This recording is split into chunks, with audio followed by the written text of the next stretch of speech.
my lost decade. It began when I went off to college. I all but cut off my relationship with God. I stopped going to church, stopped reading the Bible, stopped going to Bible studies, stopped having prayerful conversations with him. But the whole time he never gave up on me, and I practically had to kick people out of my way in order to keep going down the path I was going down. One of my best friends in college was president of InterVarsity Christian Fellowship, and he invited me to Bible studies and fellowships, but I always had better things to do, it seemed, at the time when those came around. For 3 years after college, believe it or not, I lived in a two-family home downstairs from a pastor. He did his job. He invited me into his home and invited me to Bible studies. But again, I had too much to do, I guess. I was at one point quite literally kicking God out of my home. There was one Friday he came to me and said, well, he asked me to turn down my stereo Friday evenings because last Friday he had to move his Bible study to another location.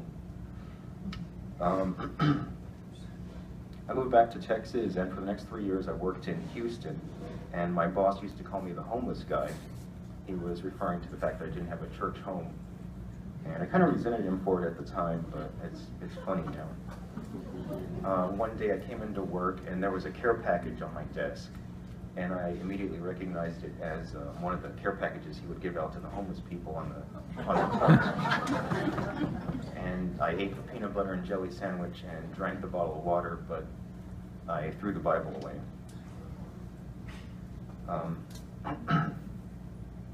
He also invited me to his church on a couple of occasions, but I didn't go. And I later found out that he was an elder at Second Baptist in Houston, which has a membership of about 25,000 people. My disobedience followed me here to San Antonio, where a deacon here at Baptist Temple invited me to the church on a couple of occasions. But I must be hard of hearing because what actually got me through the doors here were the church's ministries. And it was me driving home from work. I passed by at about 6 o'clock. It was the first Thursday on February 2012. And there was a line of people around the Fritz building. And I couldn't believe it. I still can't remember the last time I saw that many people at a church at 6 o'clock on a Thursday.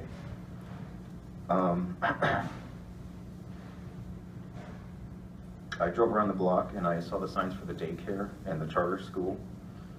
And so what got my attention it's not hearsay or conjecture. It wasn't me bumping into someone at the grocery store and them telling me about how great their church is and how many people they have going there, or how great the pastor's message was last week. It was literally the physical manifestation of obedience to God's word, the church's ministries in action. And I didn't know it at the time, but it was a promise to me that any financial contribution I make here would be going to obeying his word. And so the stewardship part of my testimony is pretty short and simple. It's about putting needs ahead of wants. I've been saving for the past couple of years for a new floor downstairs and a deck in the backyard, but the church needs a new roof, and so that will come first. By now we've heard probably about a dozen awesome stewardship testimonies, and I don't want to trivialize any of them, but hearing these can sometimes make it tempting to go down that road of disobedience. What I mean is, it might be easy to sit back and say, oh, these are all great. Sounds great, my church family has my back now. But it's going to take more than a dozen stewardship testimonies to make this thing successful. It's going to take obedience from everyone here, and probably a lot of folks that aren't here tonight, in order to make it successful. My disobedience didn't suddenly stop after my lost decade, and I still struggle with it today. So I just want to leave you with two kind of perspectives, two frames of reference on obedience that you can think about the next time God might be tugging you in one direction and you turn your head and go the other way. The first one is just from Acts, and it's a story everyone knows. It's about Paul building the first Christian church. In chapter 13, verse 45, When the Jews saw the crowds, they were filled with jealousy. They began to contradict what Paul was saying and heaped abuse on him. Chapter 16, verse 22. The crowd joined in the attack against Paul and Silas, and the magistrates ordered them stripped and beaten with rods. After they had been severely flogged, they were thrown into prison. We have it relatively easy obeying God's word today. And the second frame of reference that I want to leave you with on obedience is kind of zooming out, and it's seeing the forest from the trees. The tree Paul planted with that first Christian church pales in comparison to the forest that Jesus Christ created for us.